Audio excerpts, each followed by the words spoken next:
안녕하세요. 만나서 반갑습니다. 역사가 김영주입니다. 한중일 근대사 삼국지 제105부 이홍장의 상승군, 좌종당의 상척군이라는 주제를 가지고 오늘 여러분과 함께 할까 합니다. 1862년 12월 회군을 이끌고 상하이를 수비하던 이홍장과 서양인 용병대인 양창대 지휘관 버지민 사이에서의 갈등은 그야말로 이제 극으로 치닫고 있었습니다. 당시 양창대가 이름을 좀 바꿔요. 뭐라고 바꾸냐면은 상승군으로 바꾸는데 상승군이 무슨 뜻이냐? 항상 이기는 군대라는 뜻이에요. 근데 호박이다 죽은다고 그게 수박이 되겠어요, 그죠? 이름만 그럴싸하게 바꿨을 뿐이지 여전히 옛날에 그 오합지졸 수준을 벗어나지 못했다라는 거예요.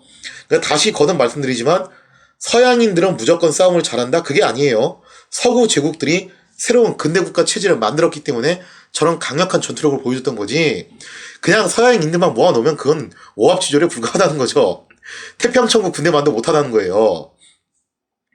무엇보다도 심각했던 거는 상승군의 지휘관이었던 버지비는 전투 임무를 방기한 채 상하이 도박장에 틀어박혀가지고 술과 도박에 치든 폐인이 되어가고 있었다는 겁니다.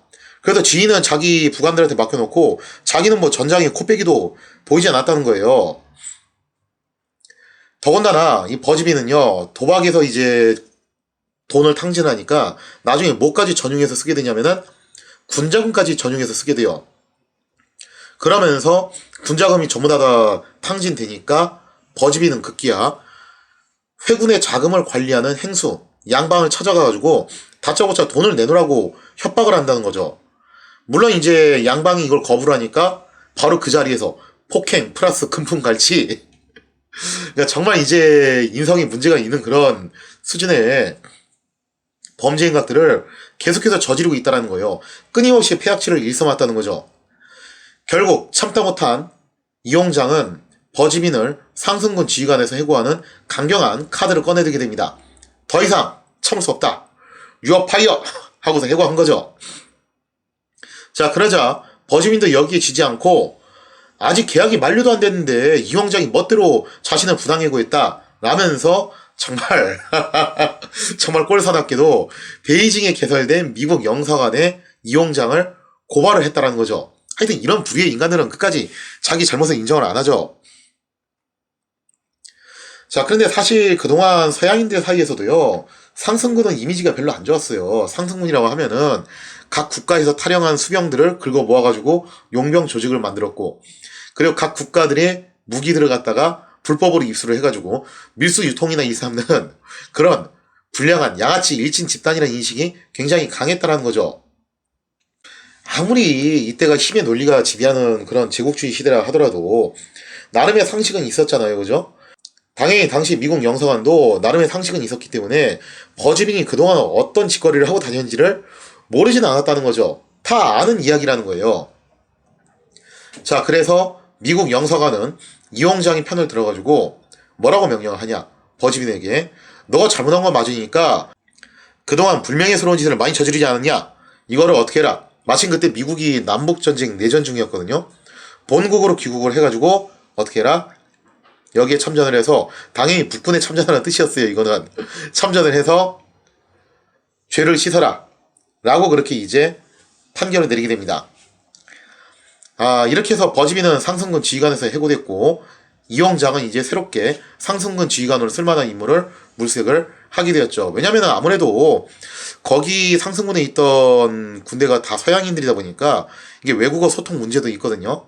그래서 새롭게 이제 지휘관을 물색을 하게 됐다는 거죠. 고민 끝에 이홍장은 이번엔 영국 영사관에 연락을 취하게 됩니다. 왜냐면은 미국 쪽은 아무리 생각해도 지금 남북전쟁 내전 중인데 정상적인 군인들은 다 거기에 가 있을 거라는 거예요.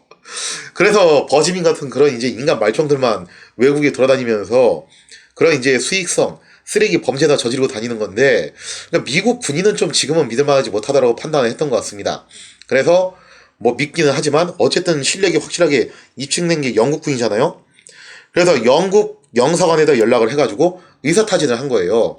새롭게 상승군 지휘관을 알아보려고 하는데 혹시 괜찮은 인물이 있냐? 라고 이제 물어본 거죠. 자, 당시 이제 청 제국에 주둔하고 있던 영국군 사령관 스태블리는 이거를 나름의 기회라고 판단을 했습니다. 물론 문제가 많다고는 하지만 저 상승군을 제대로 가다듬어가지고 영국의 영향력 하에 둔다면은 그것도 나쁘지 않은 카드가 아닐까라고 생각을 했던 거죠. 그렇게 해서 스태블리가 사람을 물색을 하게 되는데, 자, 이렇게 해서 영국 측에서 나름 이제 적합한 인물을 물색해서 추천한 사람이 누구였냐? 그게 바로 찰스 조지 고든이라는 영국군 장교였습니다. 당시 이제 계급이 대위였는데요. 크림 전쟁에서부터 경력을 쌓아왔던 나름 이제 착실하게 커리어를 구축해놓은 군인이었어요. 굉장히 유능해서 뿐만 아니라 성실하고 무엇보다도 굉장히 좀 이제 뭐랄까 버즈빈하고는 정반대로 상당히 좀 개념이 있는 경험이 있는 인물이었다라고 해야 될까나요? 1863년 3월 이용장은 수저우를 두고 태평천국의 모항, 담소강과 일진일퇴를 거듭하고 있었습니다.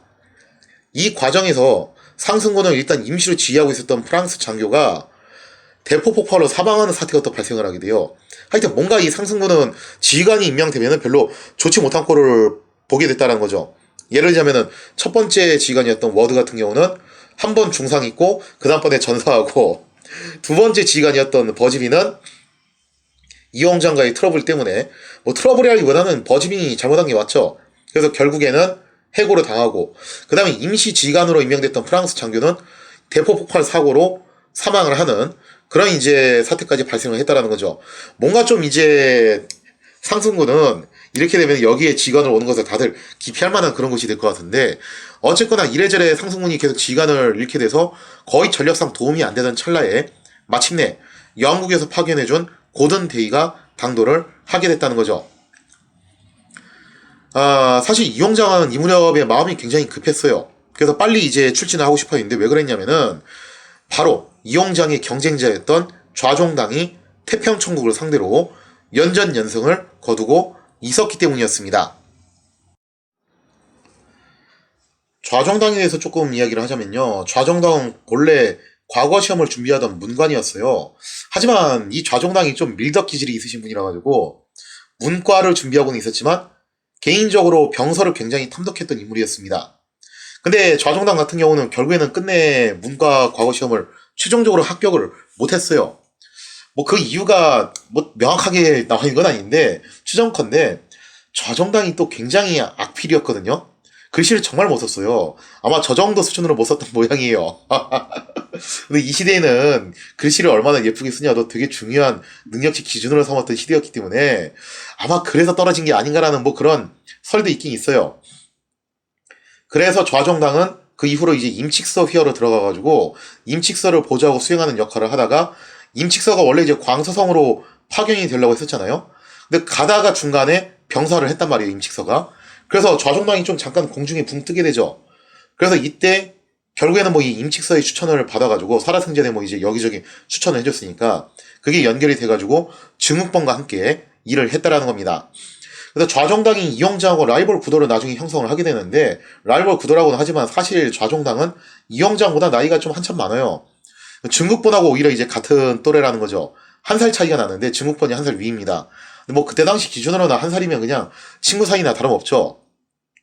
자, 그래서 좌종당이 증국번하고 함께 태평천국에 맞서가지고 계속 이제 항전을 해오다가 얼마 전에 이제 조정의 명을 받아가지고 호북성으로 가가지고 거기서 향토 의형병을 조직을 하게 됩니다. 그러면서 좌종당은 자신만의 군대로 초군을 결성을 했다는 거죠. 그래서 증국번의 상군, 이용장의 회군, 그리고 좌종당의 초군, 이렇게 이제 결성이 된 거예요.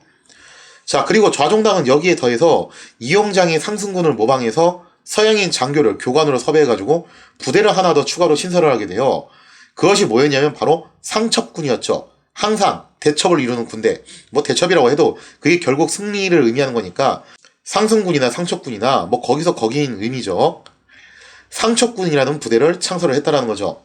그리고 좌종당은 프랑스 해군 장교인 프로스페 지켈 중위를 상첩군의 지휘관으로 영입을 하게 됩니다. 그러면서 프랑스 장교들을 다수 고용해서 병사들의 훈련을 맡겼다라는 거죠. 자, 여기 호응해서 지금 항저우가 태평천국 이수성한테 빼앗긴 상태잖아요. 그래서 항저우의 상인이었던 호설함은 태평천국한테 빼앗긴 항저우를 신속하게 탈환하기 위해서 좌종당에게 군자금을 제공을 하게 돼요. 여기에 힘입어서 좌종당은 항저우 상인들이 제공해준 자금을 기반으로 상척군을 결성하고 서양식 화포를 구입해가지고 전력을 증강시킬 수 있었다는 거죠. 그래서 굳이 기계적으로 도식적으로 비교를 하자면은 이렇게 되겠죠. 이홍장은 상하이 상인들의 지원을 받아가지고 안희성을 기반으로 회군을 창설하고 영국 장교가 이끄는 상승군을 조직하게 됐다면은 좌종당은 항저우 상인들의 지원으로 호북성을 기반으로 초군을 결성하고 프랑스 장교가 이끄는 상척군을 조직했다. 이런 식으로 볼 수가 있겠죠. 1863년 3월 무렵 좌종당의 초군은 마침내 항저우와 그 일대를 탈환하는 데 성공을 하게 됩니다. 그리고 이 소식은 이홍장을 바짝 긴장하게 만들었어요. 왜냐? 상척군이 항저우를 탈환한 기세로 북상해 온다면은 수저우 탈환 역시 상척군의 공로가 될 우려가 높다라는 거죠. 그러면은 지금까지 자기가 수저우에다가 들인 공이 많았는데 이거 좌종당하고 경쟁하는 이홍장 입장에서는 막타를 빼앗기는 그런 상황이 될 수가 있다라는 겁니다. 따라서 이홍장은 좌종당에게 밀리지 않기 위해서라도 먼저 수저우를 우리가 함락할 필요가 있다라고 생각을 했다라는 거죠. 그러니까 옛날에는 다 증국본 휘하에 있었던 한 팀이었는데 이제 이쯤 해가지고 좌종당과 이홍장은 각기 이제 분리 독립해가지고 지방 군벌 비스무리한 존재로 성장해 나가고 있는 그런 모습을 보여주고 있는 거죠. 자, 그래서 이홍장은 고든 데이한테 상승군의 정비를 서둘러 줄 것을 주문을 하게 됩니다. 자, 그리고 고든 데이는 뭐라고 판단을 하냐? 지금까지 상승군이 이렇게 패배했던 이유가 뭐였냐면은 기강이 해이해졌기 때문에 그렇다. 군기가 빠져서 그런 거 아니야. 이거 용병들이라고 지들은 멋대로 행동하고 다니니까 저렇게 연전연패를 한 거다.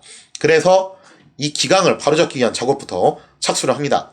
참고로 고든 데이는 굉장히 독실한 기독교 신자였어요. 신앙심이 상당히 강했는데 얘 또 영국은 그 기독교 계파가 거의 이제 금욕주의 그쪽이잖아요. 대부분이 다. 그러니까 상당히 금욕적인 삶을 살았던 인물이에요. 고든 데이도. 그래서 그러한 금욕적인 삶을 용병들한테 요구를 했던 거죠.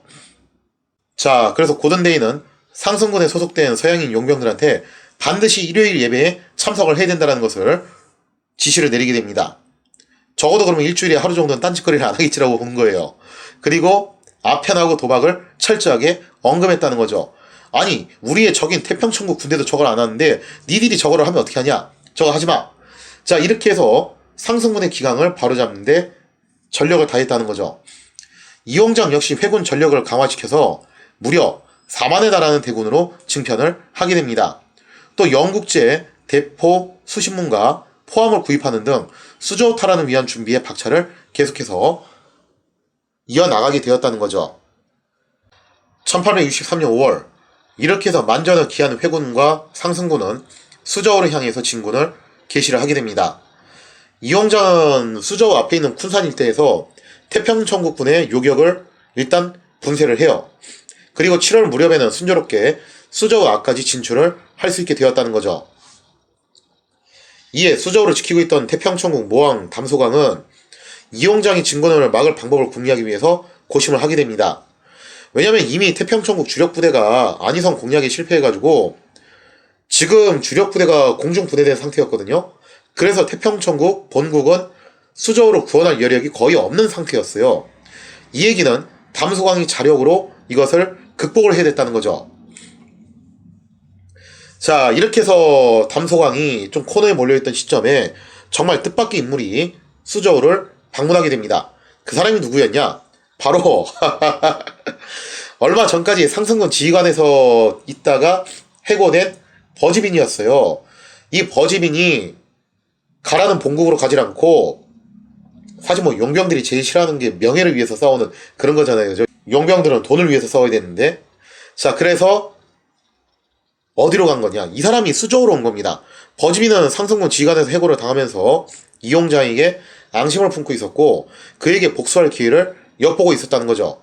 자, 그래서 버지빈은 이홍장 몰래 고든이 이제 오기 전에 그 공백 기간에 상승군에서 군함과 병력 일부를 빼돌리는 데 성공을 하게 됩니다. 그리고 이것을 들고 담소광에게 찾아가서 협력을 하기로 했다라는 거죠. 당연히 담소광은 쌍수술을 해서 버즈빈을 환영을 하게 되죠. 자, 이래서 버즈빈은 그동안 자신이 상대해서 싸웠던 태평천국의 장군이 돼가지고 드디어 이영장에게 복수의 칼날을 겨눌 수 있게 되었다라는 겁니다.